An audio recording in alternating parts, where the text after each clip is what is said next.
Okay, so our next speaker is Mark Miesch. He's a scientist and a software engineer at the University Corporation of Atmospheric Research in Boulder, Colorado. Much of his research focuses on the investigation of internal dynamics of the sun and the stars, including modeling of the magnetohydrodynamics. Although he tells us more recently he switched to terrestrial type simulations of climate and so on. Today he's going to be talking to us about solar magnetohydrodynamic type activities. Dr. Miesch is also the software infrastructure lead of the JEDI project at UCAR's Joint Center for Satellite Data Assimilation. So JEDI is a next generation data assimilation system for Earth system prediction. And it's designed to be capable enough to do weather forecasting, but also generic enough to do other things, including space weather. So with that, I'm going to leave it to Mark, and thanks a lot. Okay, thank you for the introduction, and it's a pleasure to be part of this event. Okay, so yeah, I'll be talking today about the solar cycle, which, as many of you know, is the periodic waxing and waning of sunspots on the surface of the sun every 11 years. But it is much more than that. Sunspots are one manifestation of solar magnetic activity, which is maintained by a hydromagnetic dynamo within the sun. So what does this have to do with the flow journal?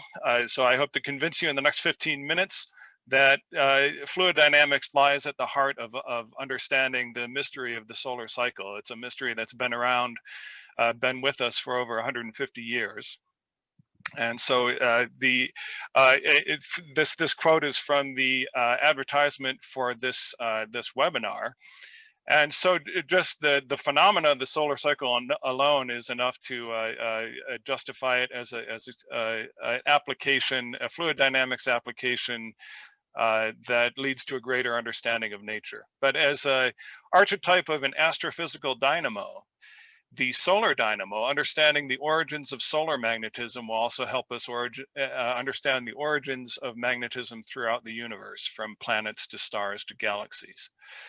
In terms of benefits to humankind, I don't really have time to go into space weather impacts, but solar magnetic activity impacts the Earth through what we call space weather. So solar magnetic activity in a normal year, it costs billions of dollars to the US economy in damaged electrical equipment and satellites. And a large solar storm has the potential, it has been estimated to be 10 times worse than the worst hurricanes in terms of economic damage to the US. The record there, I believe, is still Hurricane Katrina at $100 billion, but it's been estimated that a large solar storm could exceed $1 trillion in damages. So governments throughout the world are taking space weather seriously and the origins of solar magnetic activity. So moving on to where it comes from, we will start with sunspots. So this is a drawing by Galileo over 400 years ago. And a sunspot is just what you might think. It's a blemish on the surface of the sun. And what is the sunspot cycle? So the bottom plot here shows the number of spots. So you can, well, it's actually the area. So you can look at the sun on any given day, and you have some threshold of brightness where it's dark, and you quantify that in terms of the percent of the visible hemisphere of the sun that's covered by spots, and then you plot that as a function of time, and that's what gives you the bottom plot. So it goes back to about 1875. So this goes back over 100 years, and every 11 years you see the spots come and go. So any given spot on the sun will last maybe 2 weeks. The upper plot, the horizontal axis is the same. It's the date from 1875 or so to 2010. And the vertical axis here is latitude. So the idea is that as for a given cycle, of the sun. When you start seeing spots, they appear at mid-latitudes of about plus or minus 30 degrees. Then those spots go away, new ones come up, and with each passing month, with each passing year, they are systematically pop up closer and closer to the equator until 11 years pass and they reach the equator, and then the sunspots go away. And then a new cycle starts. Right now, we are at the start of a new cycle. We're at the start of solar cycle 25. So what is a sunspot? This is modern telescopic observation in visible light of a sunspot that looks remarkably like Galileo's drawing from 400 years ago. But what we have and what Galileo did not have is satellites to look at the magnetic field. So this is the same day, same time, but here is what it looks like in magnetic field. So here, this is the magnetic field determined by the Zeeman effect, Zeeman splitting. So white is pointing out of the screen, black is pointing into the screen, and you see where that sunspot group was in the lower left is a white-black pair. So this is here in the lower left is what sunspots is magnetic field that pokes in and out of the surface of the sun. So it's a loop of magnetic field that's penetrating the surface of the sun and sticking out. And so you see a systematic tilt here in relative to longitude. So if you take this image and average it over longitude and then plot it as a function of latitude and time, you see a butterfly diagram that looks a lot like the sunspot butterfly diagram. So this is what's called the magnetic butterfly diagram. And so you see these, it looks like a chain of butterflies like in the sunspot diagram. But here you see on the top plot, you see yellow is pointing out, blue is pointing into the sun. And you see with each sunspot cycle, the dipole moment of the sun flips. So it's really not an 11-year cycle. The 11-year sunspot cycle is a manifestation of a more fundamental 22-year magnetic activity cycle. So after 2 flips, it comes back to where it was. So the title of the talk is an Enduring Enigma. So this has been around for a while. The first sunspots, naked eye sunspot observations were over 2,000 years ago. The first telescopic observations were 400 years ago with Galileo and his contemporaries. It was the mid-1800s where Heinrich Schlag realized that they're cyclic. They come and go every 11 years. Carrington used that to determine the differential rotation of the sun, that the equator spins faster than the poles. And then just over 100 years ago, George Hale measured magnetic fields of the sun. So this transformed our understanding. So sunspots are magnetic phenomena, and that has dominated the research for the last century. In the 80s and 90s, on the upper right here of this slide, you see a global acoustic oscillation of the sun. In the 80s and 90s, these oscillations, acoustic oscillations, were used to determine the internal rotation of the sun. 80s and 90s, high fidelity simulations of convection in the sun, thermal convection, surface convection. And then in the 2000s, we have finally high fidelity simulations of sunspots. So where does the magnetic energy come from? In magnetohydrodynamics, MHD, the MHD induction equation up here on the upper right is deceptively simple. There's 2 terms. There's a source term and a sink term. The sink term is diffusion. The source term is fluid flow. The magnetic energy comes from the motion of fluids. So fusion in the core converts mass into radiation and thermal energy that filters out through much of the interior through radiative diffusion. And then in the outer 30% of the sun, that thermal energy is converted to kinetic energy of convective motions. And that kinetic energy is transferred into magnetic energy. So this is where the magnetic energy of the sun comes from. There are different types of flows. There's highly turbulent thermal convection. There's a shear, a differential rotation of the sun, and there are global circulations from the equators to the poles. And as you expect for an astronomical system, the associated fluid dynamics numbers are astronomical. So a Rayleigh number on the order of 10 to the 20, Reynolds numbers of order 10 to the 13.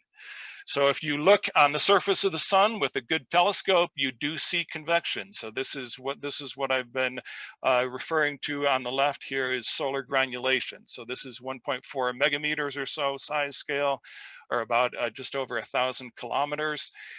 There are hints on the right here of larger scale motion. So this is a helium line that traces magnetic fields, and magnetic fields are effectively a passive scalar. So you see embedded on this small scale granulation is what we call supergranulation, which is about 35 megameters in scale. But there's no real hint. People have really looked for larger scale motions with not much success, but we know they must be there because the Rossby number of supergranulation even is, the supergranulation has a time scale of about a day, and the rotation period of the sun is about 27 days. So they have a large Rossby number, much greater than 1. But this is a differential rotation of the sun. So what you see here is the angular velocity. Near the equator, the rotation period is about 27 days. At the poles, it increases to 35 days. So every one of these bullet points on the slide could easily be an hour-long seminar or a PhD thesis.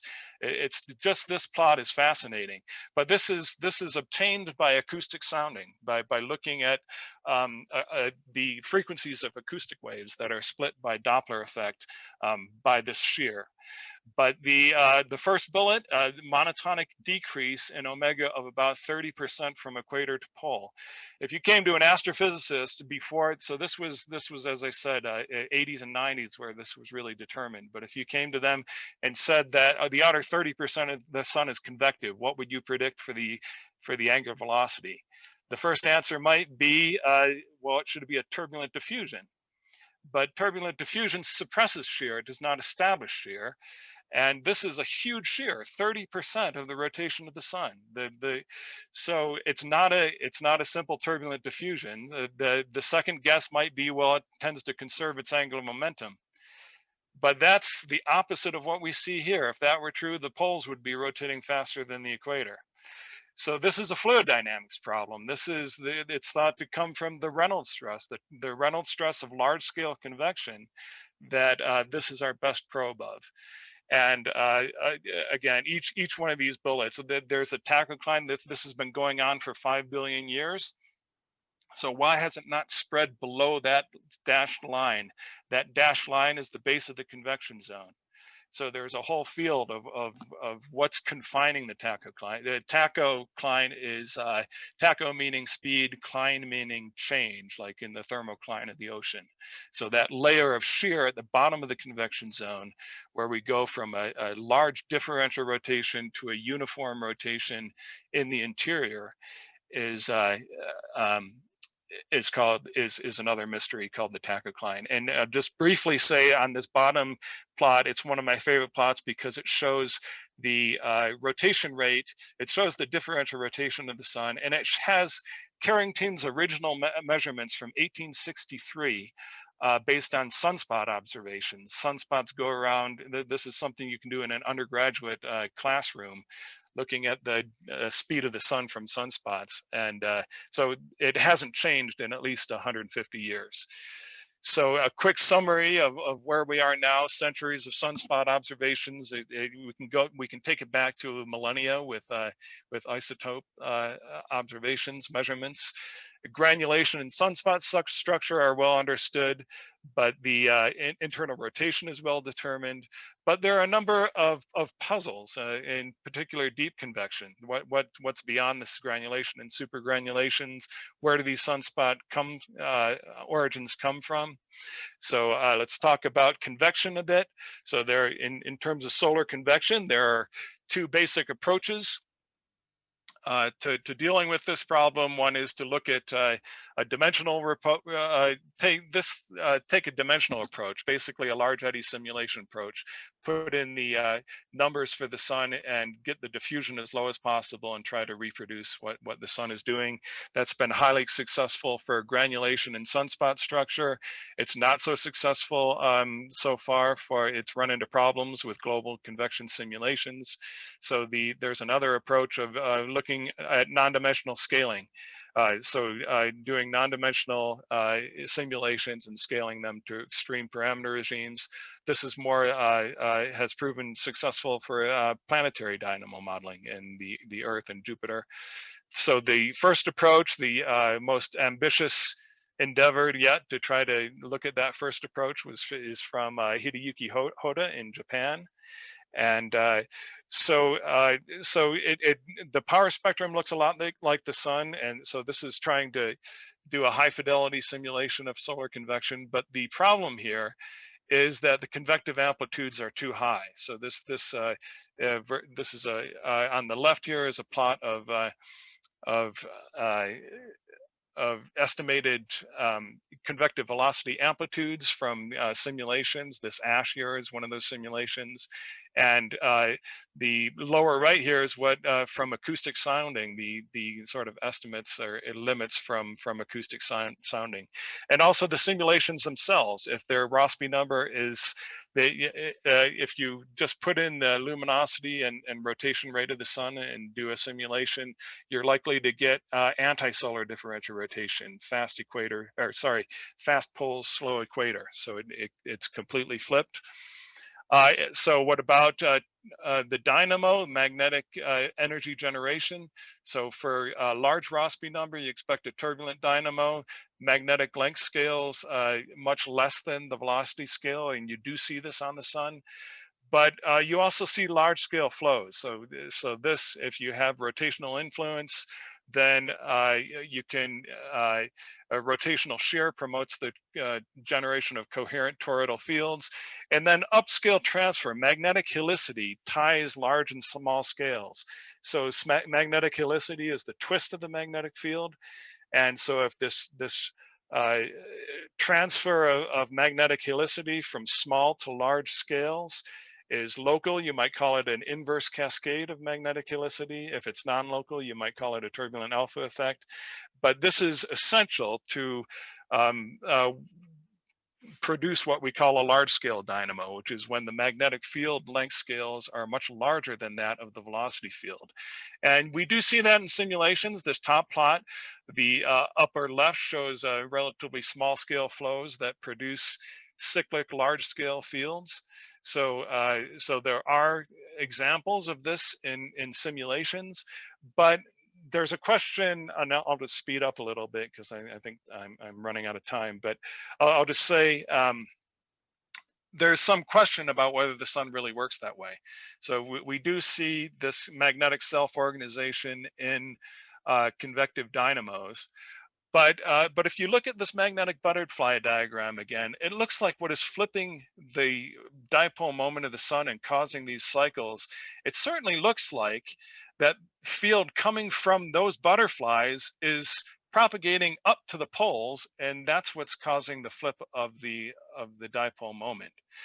So the convective dynamo models don't really have sunspots. They don't have the resolution to produce coherent toroidal fields that then destabilize and pop out the top. So there is another class of dynamo models called Babcock-Layton dynamo models, where convection plays very little role. It's almost all a magnetic instability. So you generate toroidal fields by shear, they pop out of the surface, and the redistribution on the surface is what causes the cycle. And there's a beautiful little argument. I won't go into it in too much detail, but you can integrate Stokes' theorem around a hemisphere to look at what's causing the d by dt of the mean toroidal field. And what you find, and you take advantage of the curl of B and turn that into a line integral around that hemisphere, and you find that all the segments of that line pretty much vanish except for the surface one. So this suggests that if this Babcock-Layton picture is right, that these surface fields are what is causing the flip, then it's very well suited to prediction. We can see the surface fields, we can measure the surface fields, and we can measure the internal differential rotation from seismology. So this is just a plug for what I've been working on for the last few years. This is a next generation data assimilation system called JEDI. And the idea is that the top level is all generic C++ base classes. So if you look at read a paper on data assimilation, like this cost function down here, X is the state variable, B is the covariance matrix, M is the dynamical model that makes it go from, that propagates it in time. All of these abstract things in a mathematical paper are treated abstractly by this OOPS layer. And then it's just a question of defining them for the model in question. So this is intended for terrestrial weather prediction, but in the future it could be used for solar cycle prediction. It could be used for pretty much any fluid system. So I'll just stop there with a summary of how applications of fluid mechanics can shed light on the solar cycle. This acoustic sounding, everything we know about the solar interior is from sound waves. Turbulent convection, understanding why we're overestimating the convective velocity in convective models has to do with stratified, rotating, magnetized, sheared convection at extreme parameter regimes. This unification of small and large scale convective dynamos, and the formation and destabilization of coherent magnetic flux structures. Do sunspots really play a crucial role in the cycle? And then using data assimilation in dynamical systems is a way of validating and guiding our understanding. And I will stop there. Cool. Thanks. Thanks very much, Mark. I think maybe we have time for just one quick question. That was a lot of cool stuff. Okay. Thank you. Very interesting talk. Do relativistic effects play any role in this? Let's see.